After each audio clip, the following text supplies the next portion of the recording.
আমাদের আগের ভিডিও থেকে যদি ভালো করে ইউজ স্টেটের ব্যবহারগুলো বা কিভাবে ইউজ করতে হবে বিষয়গুলো যদি না বুঝে থাকেন, তো এই ভিডিও থেকে আমরা আরেকটু রিক্যাপ করার চেষ্টা করব।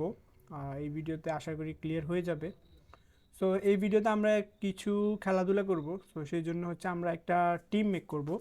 সো প্রথমে হচ্ছে আমরা একটা টিম মেক করব। টিম মেক করার পরে হচ্ছে তারা একে একে ব্যাট করবে এবং একে একে আউট হয়ে আমাদের খেলাটা হবে। তো সেই জন্য হচ্ছে আমাদের একটা কম্পোনেন্ট তৈরি করব।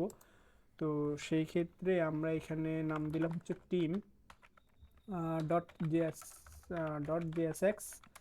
তো আমাদের আগের মতো হচ্ছে আমাদের বেসিক কাজটা আমরা করে নিব, সেটা হচ্ছে এক্সপোর্ট করব ডিফল্টভাবে। আর আমরা একটা ফাংশন দিয়ে দিব, নাম দিলাম হচ্ছে টিম।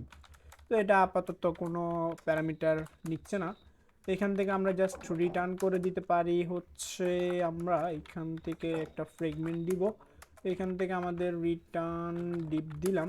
এখানে আমাদের H3-তে বললাম হচ্ছে প্লেয়ার্স। প্লেয়ার্স দিয়ে আমরা এখান থেকে আপাতত এতটুকুই থাকলো। এরপর আমরা এটাকে আমাদের ডট ডিএসএস এর মধ্যে আমরা কল করে দিব। সো টিম দিয়ে আমরা এখানে কল করে দিলাম।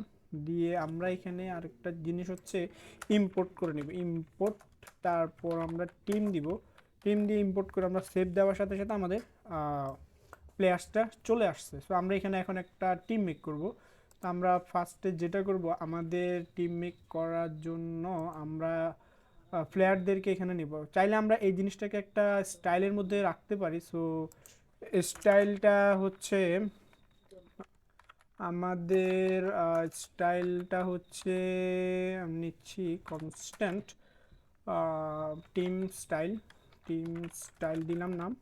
এরপরে হচ্ছে আমাদের স্টাইলের মধ্যে কি কি আছে, আমাদের থাকতে পারে হচ্ছে বর্ডার।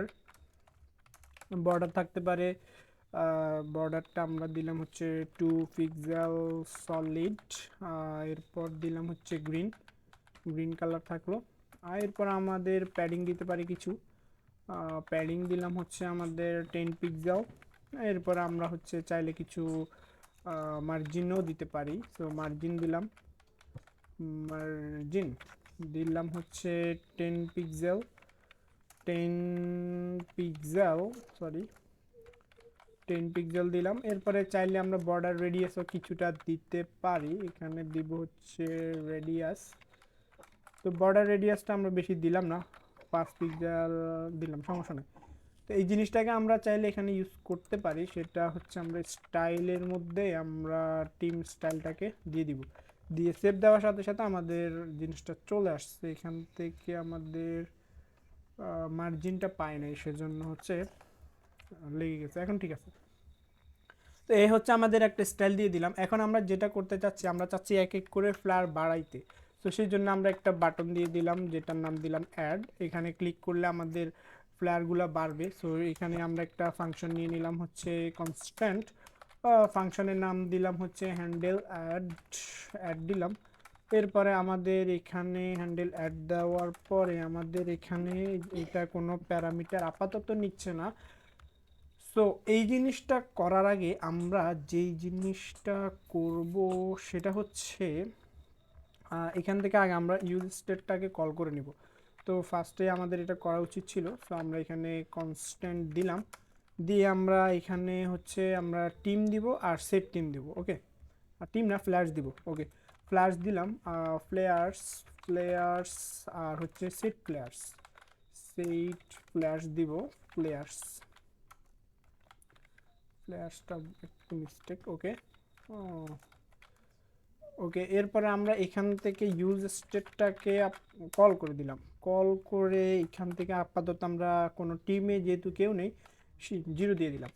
তো দেওয়ার পরে এখন আমরা এখানে আমাদের টিমটাকে সেট করব। আমরা এখানে প্লেয়ারটাকে আগে সেট করে দিয়ে দেখতে পারি। আমাদের এখানে হচ্ছে টিমটাকে, টিম না, আমরা এখানে প্লেয়ার্স সংখ্যা যদি দেখতে যাই তাহলে আমরা কতজন দেখব, এখানে অবশ্যই 0।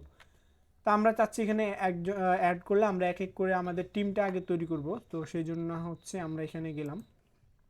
এখানে যাওয়ার পর আমরা যদি এরকম দিই, সাপোজ হচ্ছে আমাদের প্লেয়ার্স, হ্যাঁ, প্লেয়ার্স ইকুয়াল আমরা দিলাম হচ্ছে প্লেয়ার্স, এরকম যদি দিতে যাই, আমরা বললাম যে আমাদের যে আগের যে প্লেয়ার্সটা আছে এই প্লেয়ার্সের সাথে আমরা একযোগ করে দিতে চাই। তো আমরা এরকম আমাদের ধারণা হতে পারে যে জিনিসটা কাজ করবে, আমরা আসলে দেখি কাজ করে কিনা। সো এখান থেকে আমরা আমাদের অন ক্লিক করে হ্যান্ডেল অ্যাডটাকে অ্যাড করে নিব, দিয়ে আমরা সেভ দিলাম। সেভ দেওয়ার পরে আমাদের এখানে অ্যাডে ক্লিক করলাম, কিছু তো হচ্ছে না। তো আসলে জিনিসটা এভাবে দিলে আমরা এটা কাজ করবে না। আমাদেরকে প্রথমে হচ্ছে মানটাকে নতুন করে আমাদের কোনো একটা ভেরিয়েবলের মধ্যে এটাকে নিউ প্লেয়ার দিলাম, নিউ প্লেয়ার দিয়ে আমাদের আগের যে প্লেয়ার্স আছে এই প্লেয়ার্সের সাথে হচ্ছে একযোগ করে দিব। করে আমরা এখানে এখন সেট ইউজ সরি সেট না সরি সেট সেট প্লেয়ার্সের মধ্যে জিনিসটাকে নিউ প্লেয়ারকে আমরা পাঠাই দিব। তো পাঠাই দেওয়ার পর আমাদের এটা আপডেট হয়ে যাওয়ার কথা। এখন আমরা যদি এখানে ক্লিক করি আমাদের এক এক করে প্লেয়ারটা বাড়তেছে। তো এই হচ্ছে আমাদের প্লেয়ারটা মেক করে নিলাম, টিমটাকে মেক করে নিলাম। সাপোজ আমাদের 15 জনের একটা টিম হলো। তো এইখান থেকে এখন আমরা চাচ্ছি হচ্ছে যারা ব্যাট করছে তারা হচ্ছে সাপোজ আউট হচ্ছে, তো আমরা দিলাম আউট। তো এইখান থেকে হচ্ছে আমরা একটা এখানে হ্যান্ডেল, এখানে নতুন একটা ফাংশন নিব যেটার নাম দিলাম হচ্ছে হ্যান্ডেল আউট। আউট দেওয়ার পরে আমরা এইখানে যেটা করব সেটা হচ্ছে আগের মতোই। সো এখান থেকে আমরা কনস্ট্যান্ট দিব অ্যান্ড নিউ প্লেয়ার্স দিব। নিউ প্লেয়ার্সের মধ্যে আমরা আগের যে প্লেয়ার্স, আমরা জিনিসটাকে এভাবেও লিখতে পারি, আরেকটা শর্টকাটে লেখা যায়। সো সেটা আমরা দেখতেছি একটু পরে। এটা লেখার পর আমরা এখান থেকে -1 দিব, দিয়ে আমরা এটাকে আপাতত হচ্ছে সেট প্লেয়ার্সের মধ্যে পাঠাই দিলাম, নিউ এটাকে পাঠাই দিলাম। পাঠাই দেওয়ার পরে হচ্ছে এটা অন ক্লিক দিয়ে আমরা এটাকে অ্যাড করে নিব।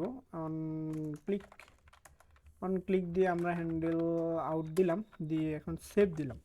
এখন আমরা যদি এখান থেকে আউট দিই তাহলে একজন একজন করে কমে যাচ্ছে।